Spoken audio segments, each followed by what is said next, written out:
right, good afternoon and welcome everyone to the IU McKinney School of Law. My name is Karen Bravo, Dean of the Law School, and I'm very excited to welcome you to today's Bayh Lecture. Let us begin by acknowledging that we gather today on the traditional and ancestral territory of the Miami, Potawatomi, and Shawnee people who were removed unjustly.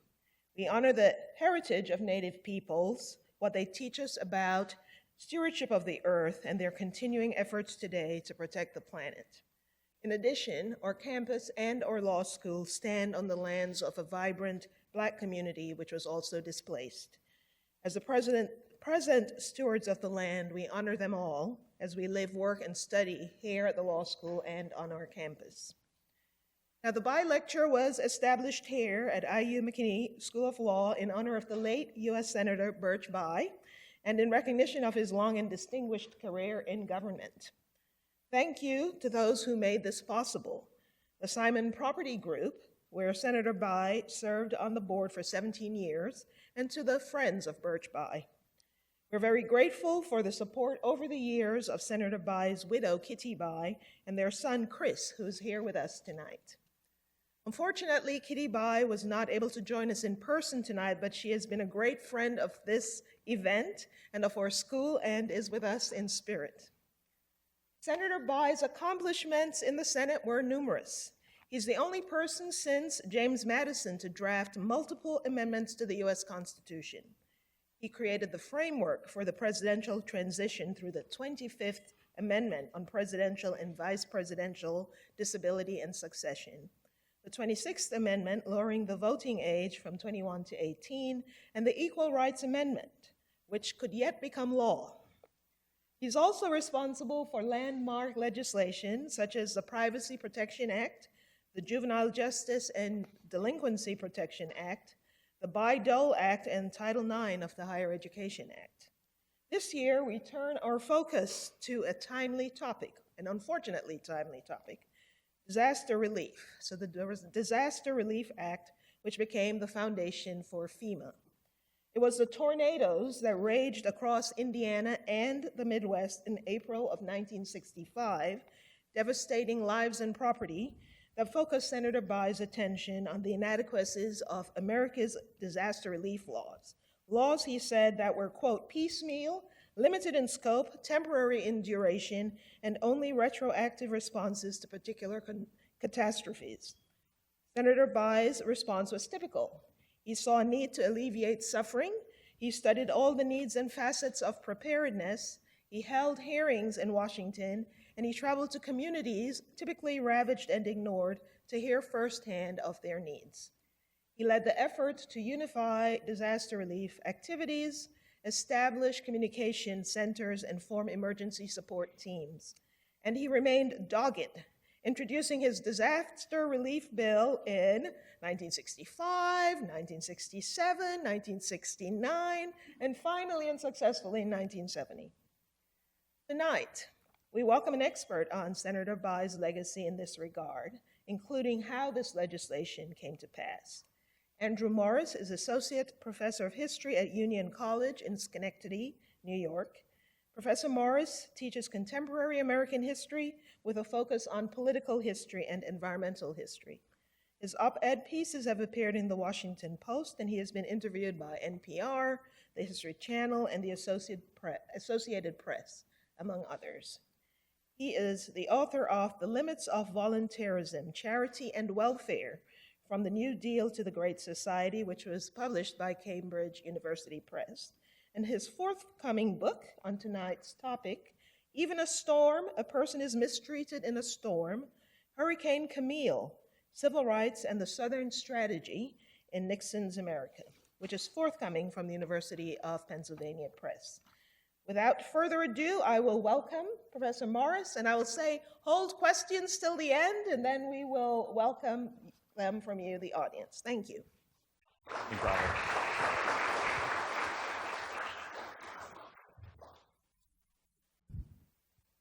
Everyone here okay? Is the mic good? Okay, great.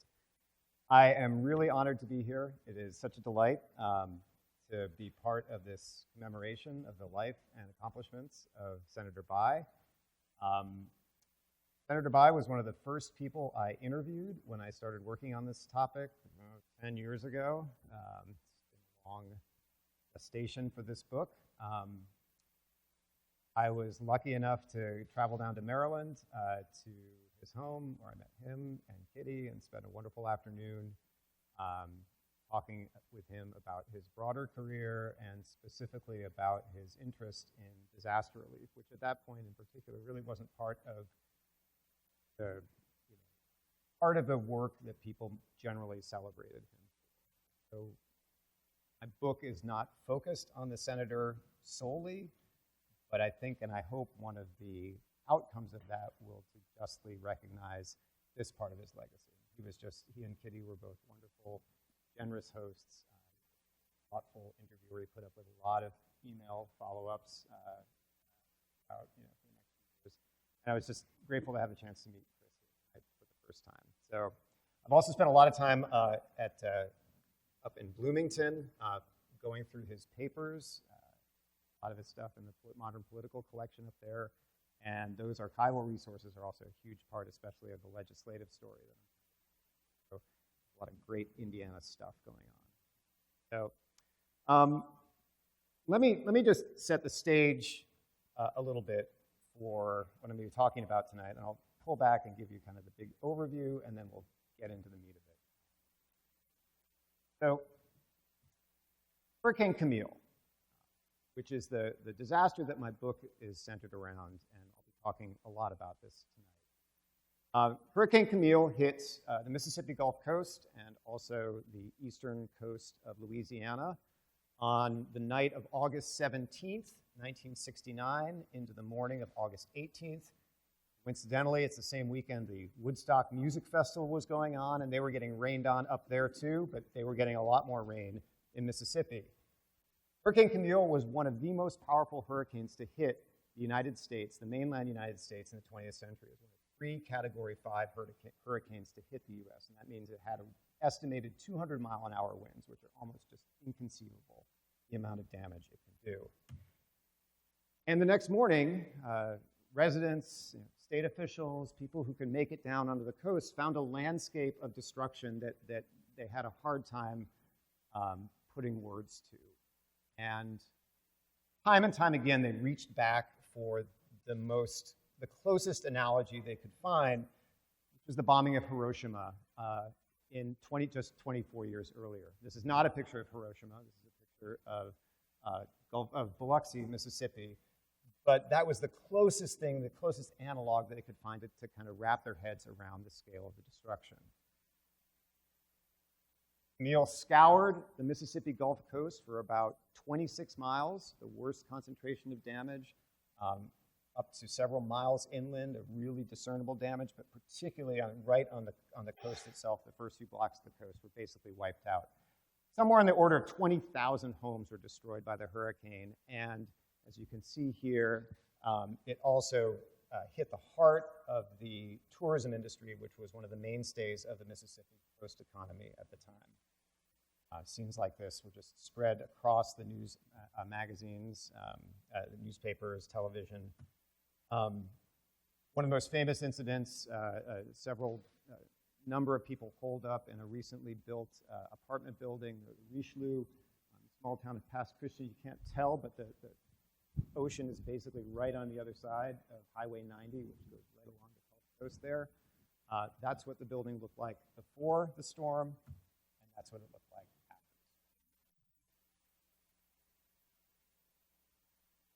It's always a little dark humor, even in the worst of times here. You can find some of that in the photo coverage as well. But it's a storm that has faded in a lot of ways from our collective memory, even as important and destructive as it was in the 20th century. It has been subsumed by what we can, I think, rightly call the mega disasters of the 21st century, starting with Hurricane Katrina, Hurricane Superstorm Sandy, Hurricane Harvey, Hurricane Maria, the wildfires in out west. You can add to this litany of major disasters that are now part and parcel, it seems, of our day-to-day life in the 21st century and part of our politics as well.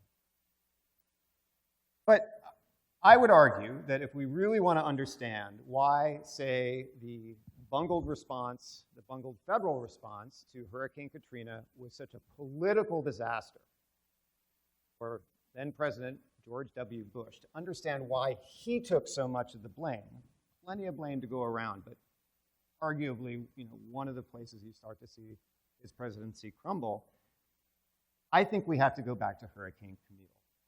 Understand why it is that in the 21st century, especially for these big disasters, we turn to presidents and we turn to the federal government. Expectation that we as Americans, disaster victims, will obtain relief. The federal government will help us. It'll help us get back on our feet. We come to see that as, if not quite a right, certainly an expectation in the 21st century. So what I want to do tonight is to touch on three things to help us understand that process and to make my argument about why I think both Birch Bayh and Hurricane Camille are really central to understanding this historical evolution. So first I'm going to talk a little bit about just sort of the prehistory, how disasters were handled in the United States in the early to mid-20th century. And then a little bit about how Senator Bayh himself was drawn into these policies and politics, and touching on some of the stuff that Dean Bravo had talked about what happened in Indiana in 1965. Then I'm going to bring us back to Hurricane Camille, talk a little bit more about what happened there, and particularly in the relief process in the short and medium term, and put it in the context of the late 1960s, political context, I should say. And then finally, I want to talk about why this moment was perfectly timed to open the window to achieve this policy goal, the passage of an ongoing, permanent, national disaster relief program, the kind that Senator Bayh had been trying to get passed for years. Why this particular moment, this confluence of forces and events that come to pass in late 1969 creates the opportunity for Senator Bayh to finally achieve this objective, which is the passage of the Disaster Act of 1970. I was asked to prepare an outline a couple weeks ago. I was in the throes of revising this manuscript to send to the editor for feedback. I got maybe a little carried away of what I could actually get done here in 45 minutes or so.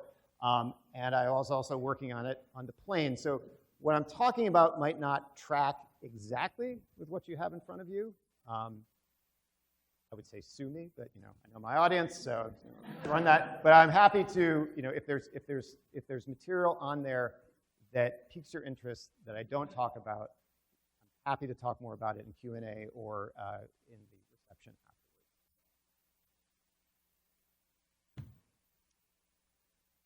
So let me start with one basic economic and demographic fact of post-war United States. That is that the United States, late 1940s into the 1950s and 1960s, enjoyed the single longest stretch of economic growth that it ever had in its history.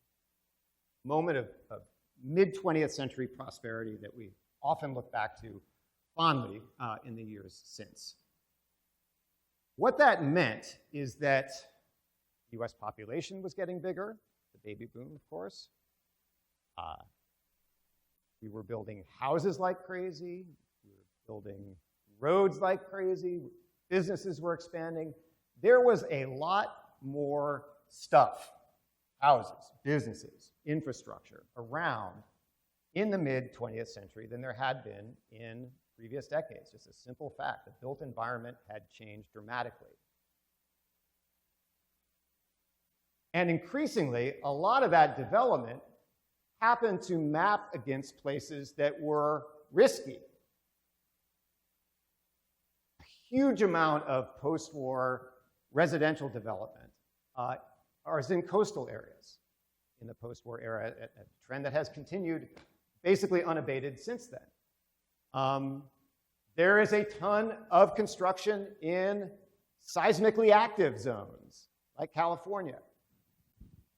There is a lot of building in Tornado Alley, Central Midwest. All of these places that are sort of inherently risky end up having a lot more people and economic activity that are vulnerable in ways, there's more exposure, I should say, to and more vulnerability than had been, even decades earlier. If you were somebody who was in a community that was hit by a big natural disaster in this period, you could look to personal resources, savings, insurance, kind of private arrangements that are done individually.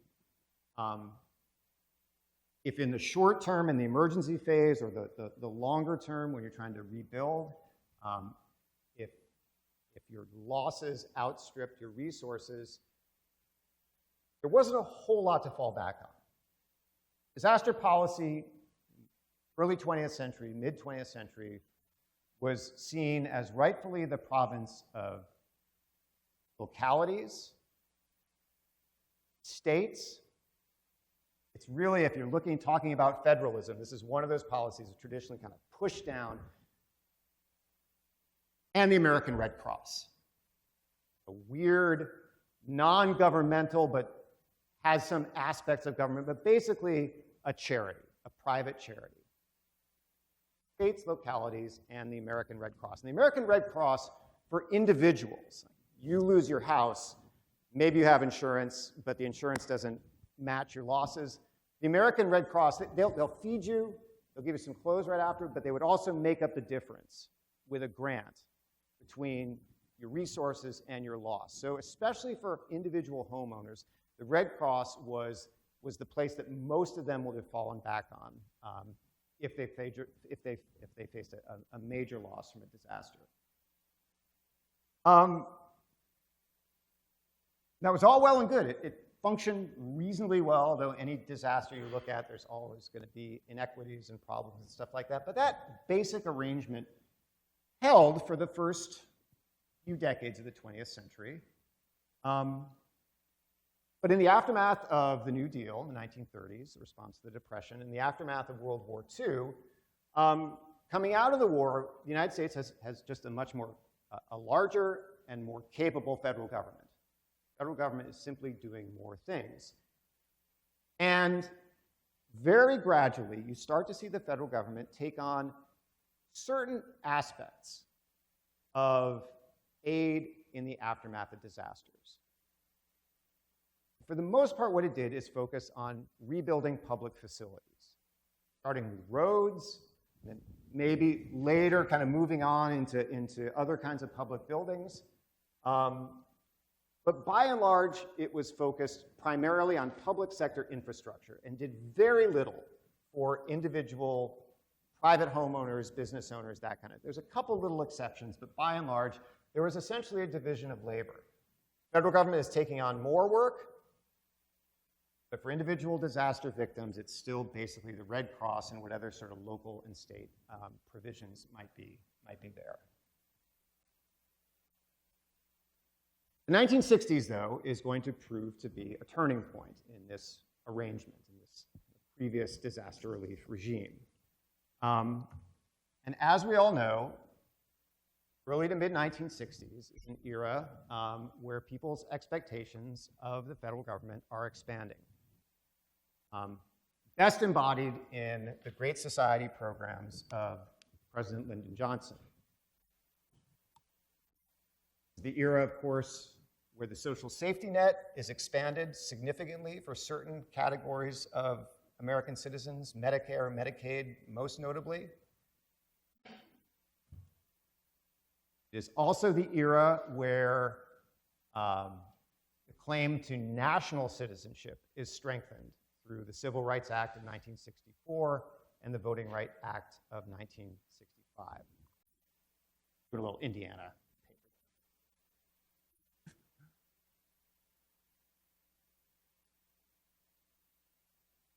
So it is in this context, mid-1960s, where you've got economic growth, you've got just sort of, you've got more people in more places that are vulnerable, you have rising expectations of kind of entitlements of various kinds from the federal government. It's in that moment that the United States is hit with two major disasters. One, in 1964, a really devastating earthquake that hit Alaska. And in 1965, Hurricane Betsy, which hit the city of New Orleans. And these are really the first, I mean, there are other disasters after World War II. You know, hurricanes happen, tornadoes happen, but these were two events of such astounding property damage. We're really here talking mostly about property damage. And one of the interesting things about disasters after the war, after World War II in particular, is you actually see that the number of people dying, deaths from disasters start to decline, in part because of better technology of prediction and warning and stuff like that. So you have declining body counts, essentially, but you have almost astronomically increasing property damage. And so it's really the focus on property here and reconstruction that is starting to drive concerns.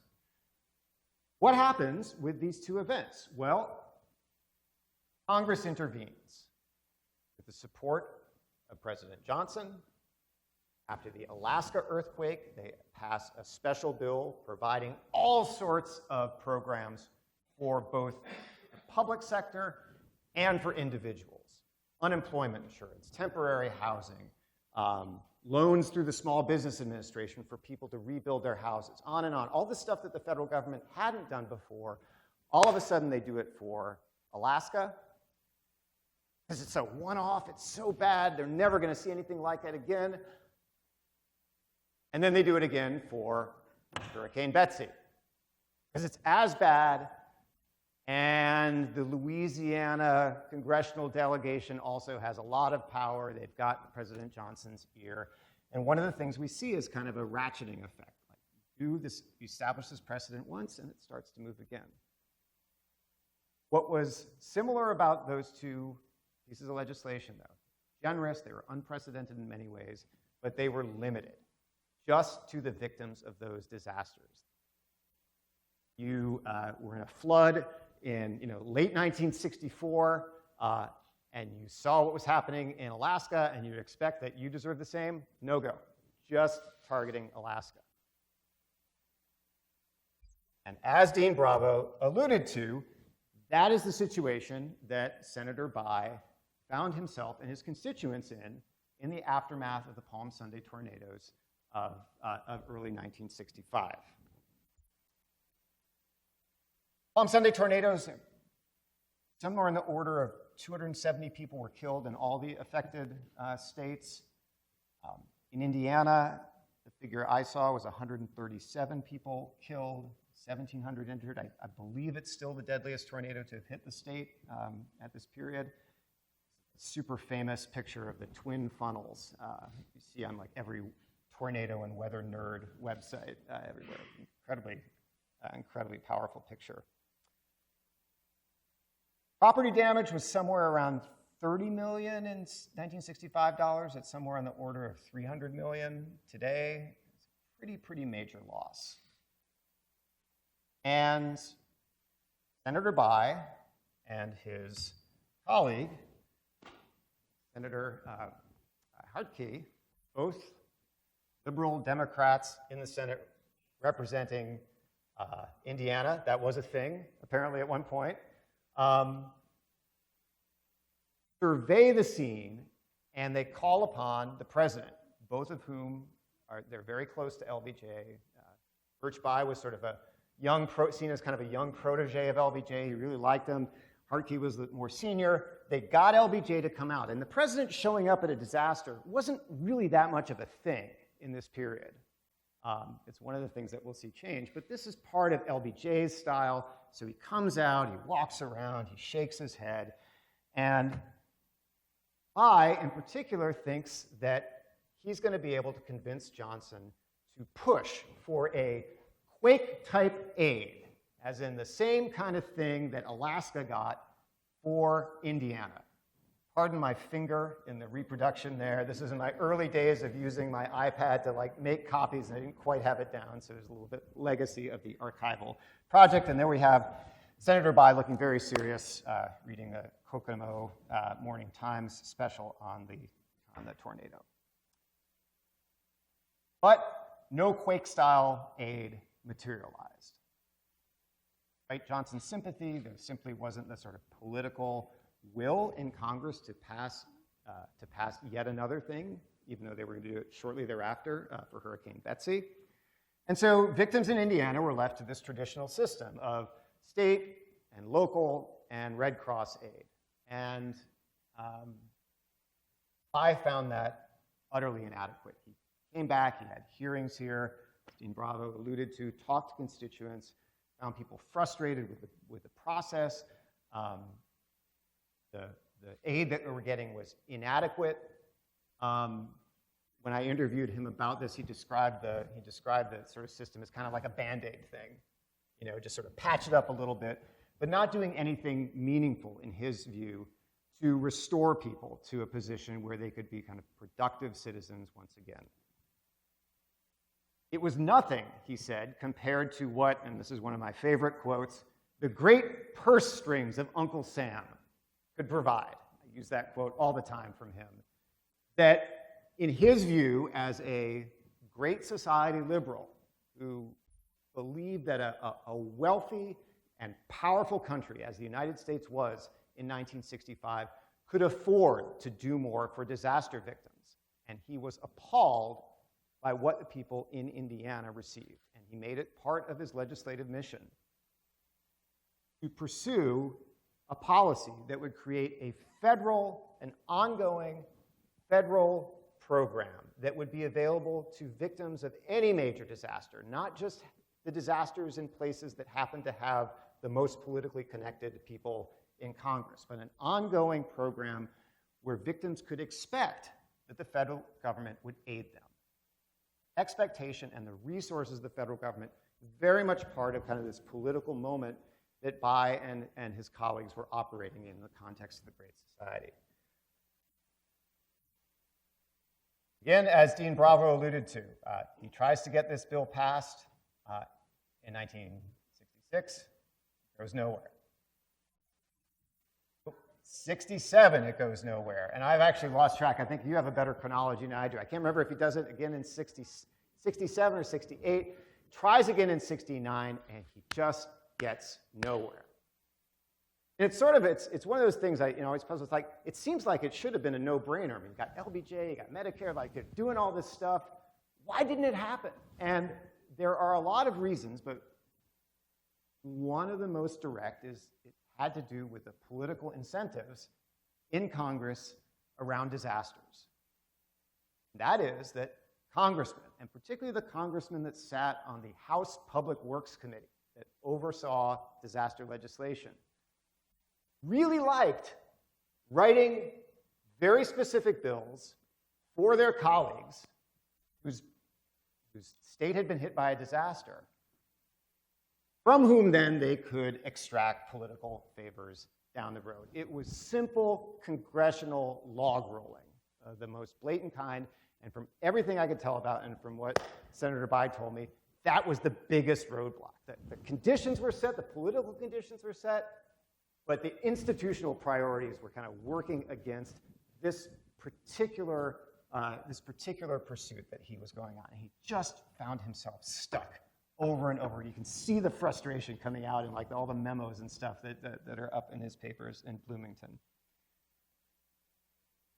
So his efforts go basically nowhere for about 4 or 5 years. And then Hurricane Camille hits.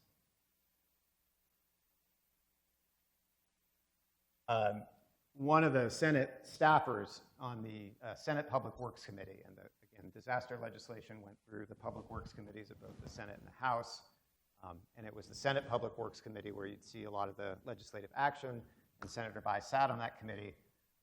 One of the one of the staffers interviewed later about his sort of broad experience on the committee, but ended up talking about disaster relief in particular, said Camille was a glorious hurricane.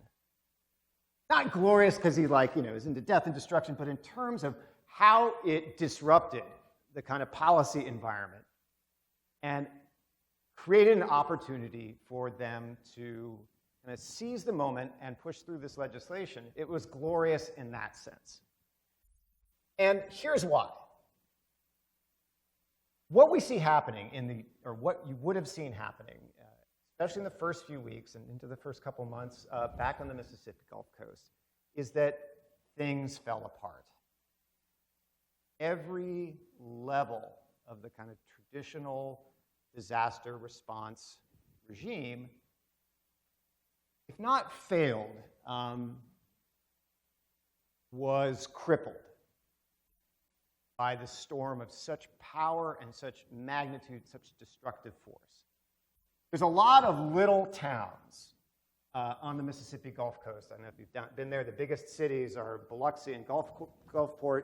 There's a lot of little towns along there. Biloxi and Gulfport are only like 50 and 40,000. They're not, although they were then like the second and third biggest cities in Mississippi.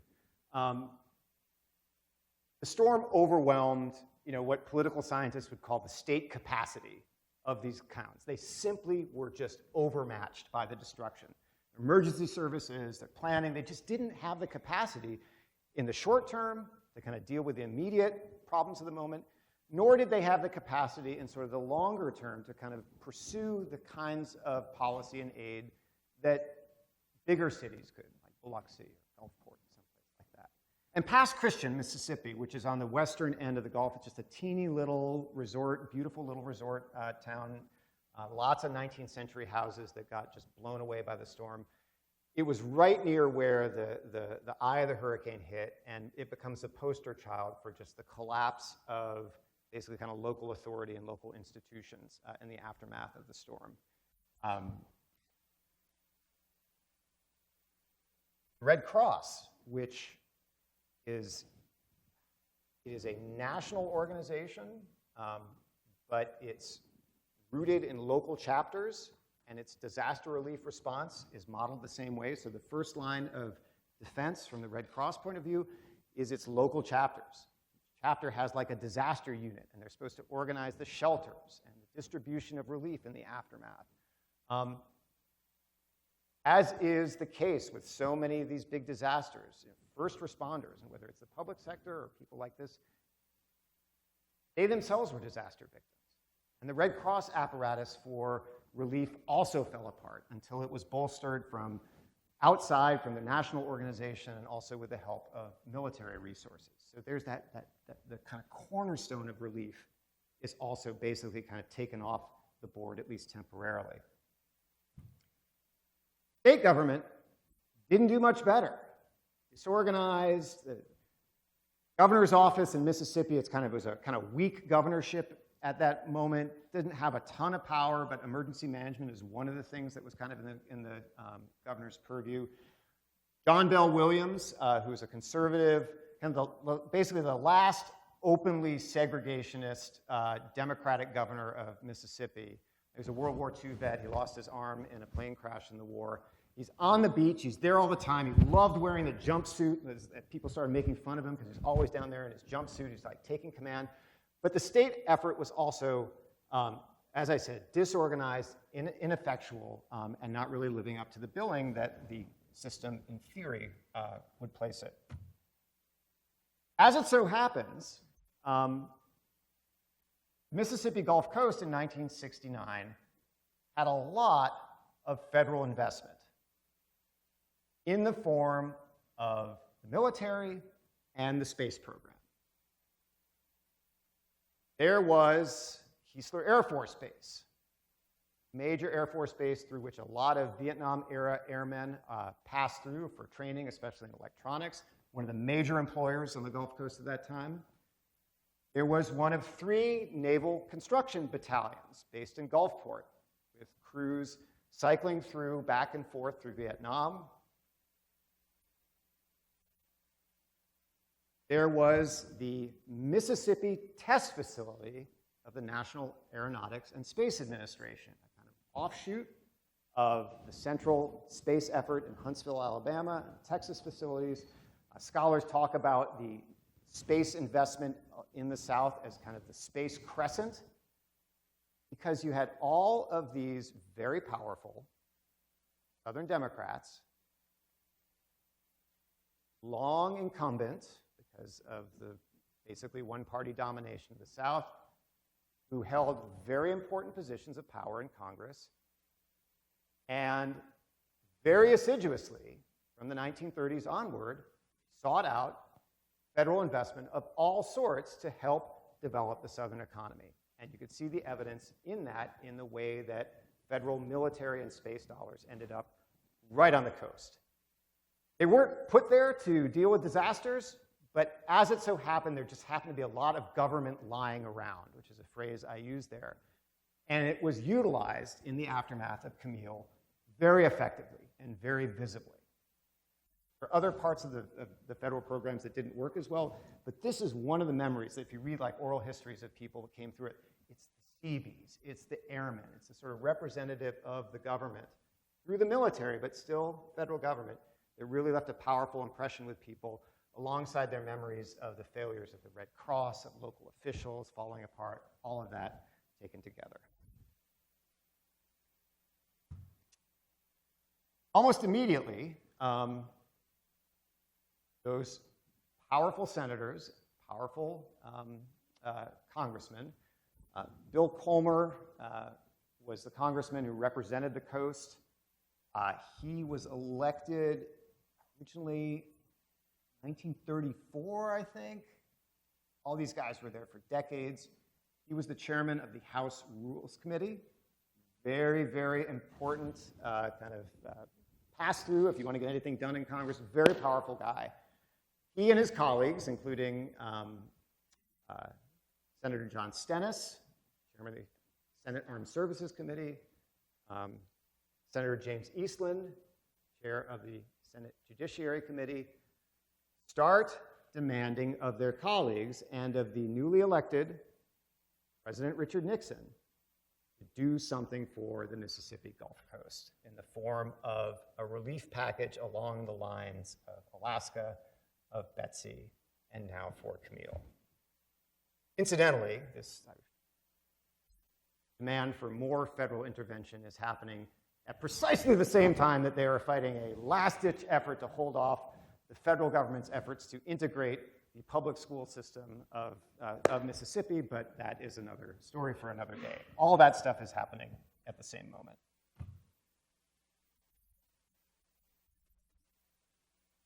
President Nixon, or at least I should say it first, President Nixon's aides, especially these aides who are working on building up the Republican Party in the South. Part of what's sometimes called Nixon's Southern strategy of wooing conservative Southern Democrats from their kind of ancestral ties to the Democratic Party into the Republican Party. Historians now dispute, how much of that was fully Nixon's intent, or was it part of a broader kind of realignment? Nonetheless, very clear to Nixon and his aides that there was a political opportunity here to win favor with a state where Nixon had finished third, actually, in 1968. George Wallace cleaned house in Mississippi, and then Humphrey, and then Nixon. But presuming Wallace was going to be out of the picture, Nixon and his aides had very high hopes that these conservative Southerners could be brought over into the Republican Party. And what better sweetener than for the president to show up in Mississippi and promise the full force of the federal resources would be opened up to them. Great, I love this picture.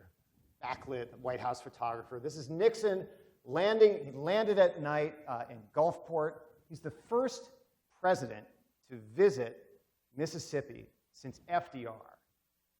Mississippi was seen as such a pariah, such an outlier in terms of, because of its racial politics, that presidential candidates had been there, but no sitting president had been to Mississippi since FDR, since the 1930s. And Nixon opens the door. Everyone's tens of thousands of people there. It's a hot summer day. It's like early September in Mississippi. Everyone's sweating and sweltering. They're waiting hours and hours. Finally, Air Force One comes in just as the sun is setting. TV announcers are covering it breathlessly. Richard Nixon, Pat Nixon open the door, and it's like he's a rock star. The crowd goes nuts. And Nixon was not like a super people person. He's not like LBJ's out there, glad handing people left and right, real natural retail politician. Nixon, great politician in many respects, but not, again, sort of the press the flesh aspect of it is one of his least favorite aspects of the job. But yet we have these pictures of him as he descends in the crowd. He's almost like crowd surfing. Just the crowd is rapturous.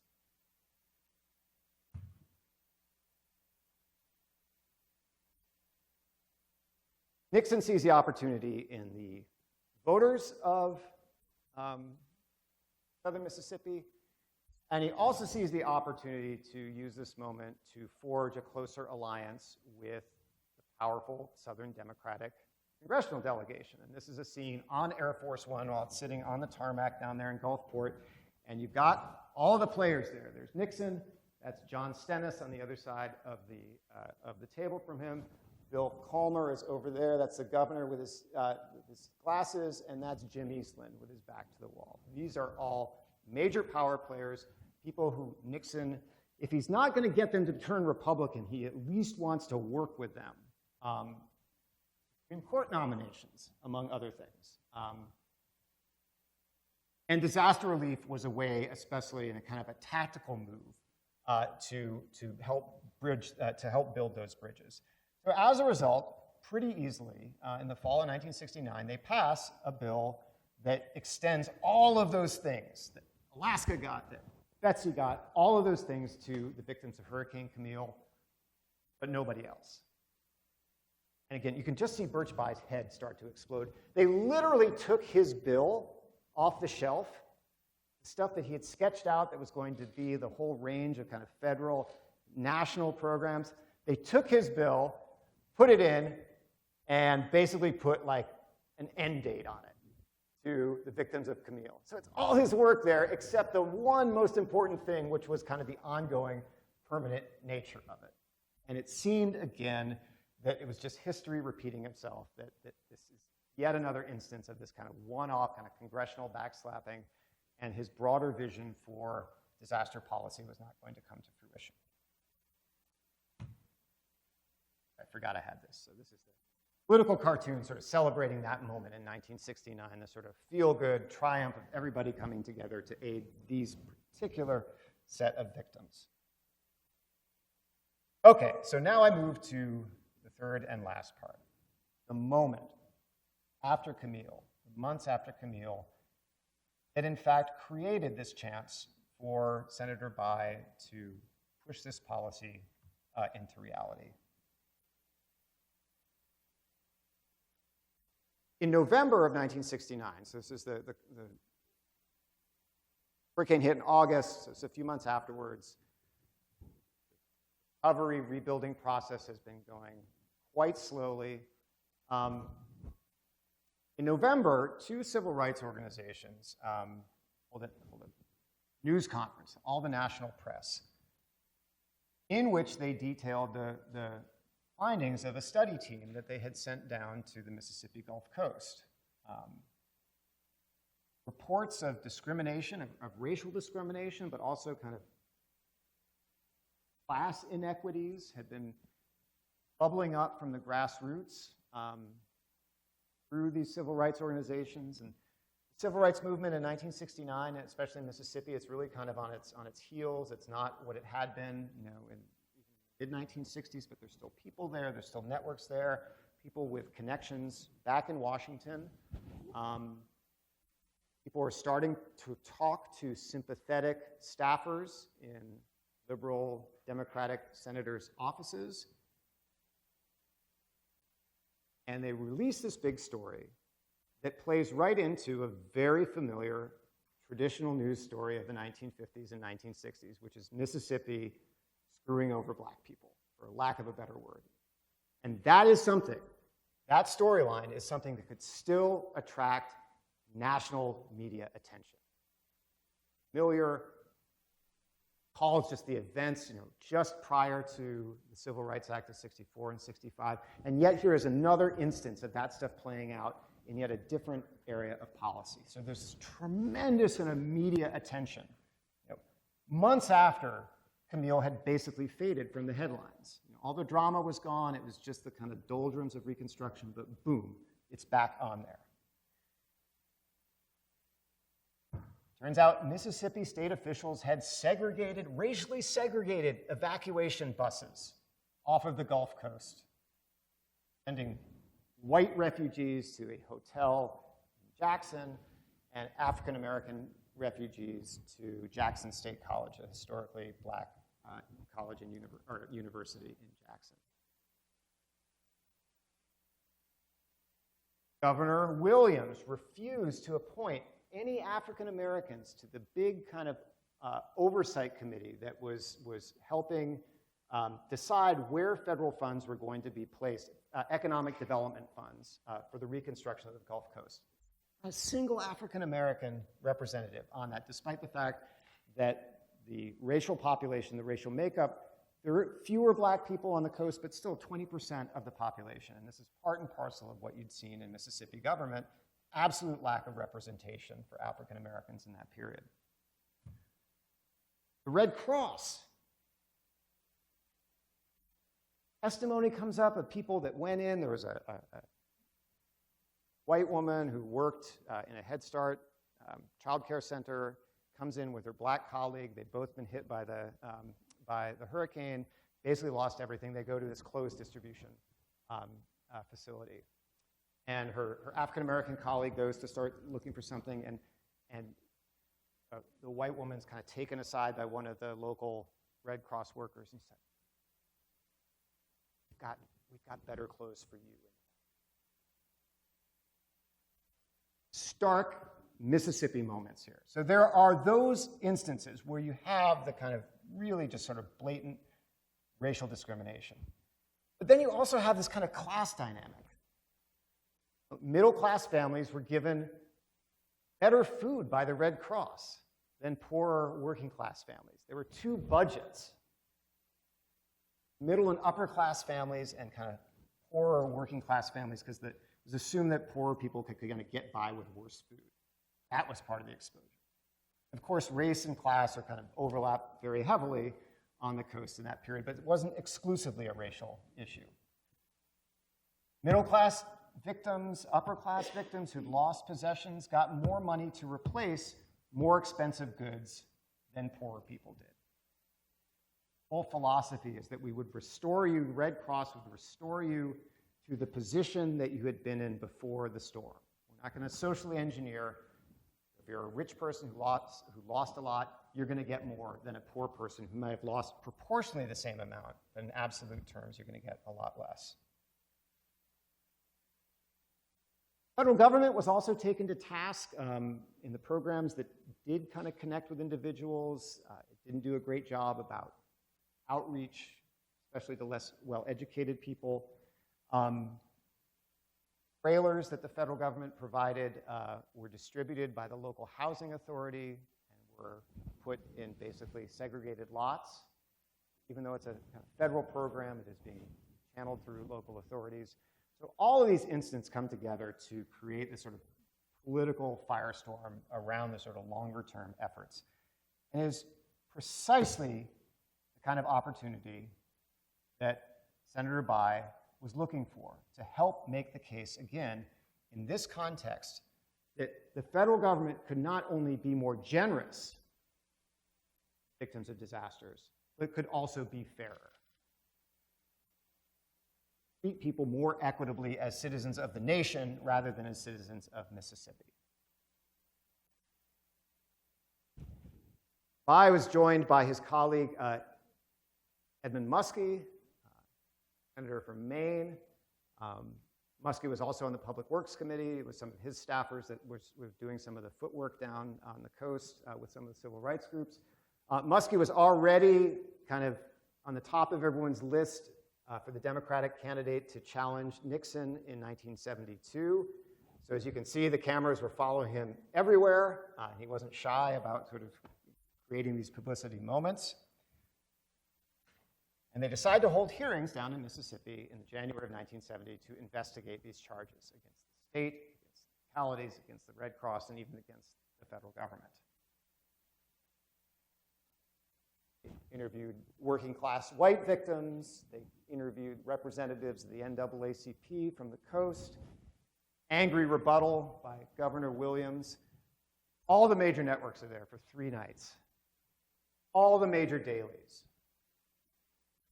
It was a huge story, and that publicity creates the moment for Bayh to push for the passage of this disaster relief bill. Muskie got a lot of the credit, at least in the short term. Bayh deserves more of it in terms of just the legislative craftsmanship. It's worth noting that in the passage of this bill, which does in fact create this permanent federal program, he has important allies from these conservative Southern Democrats. These guys operating in those powerful positions, many of them from these coastal areas, who they're starting to see probably expect things like this happening routinely again. And while they might not have cared that much about the civil rights argument, they cared very deeply about opening up federal resources to kind of backstop the southern coastal economy in case of another disaster like this. And so the passage of this bill, it's sort of this wild kind of like, there are all these forces with very different interests converging on the same goal. You have kind of Bayh as a sort of great society liberal. You've got these civil rights organizations pushing there. You've got the Southern Democrats. Very different interests, but they all converge on the same goal, which explains the passage of the 1970 Disaster Act. What this act achieved is that now individuals in the United States, at least in the case of major disasters, could expect that the federal government would weave a tighter safety net that would treat all disaster victims equitably, help them back on their feet, and would no longer be wholly dependent on that kind of Band-Aid approach to disaster relief that Bayh had seen in Indiana in 1965.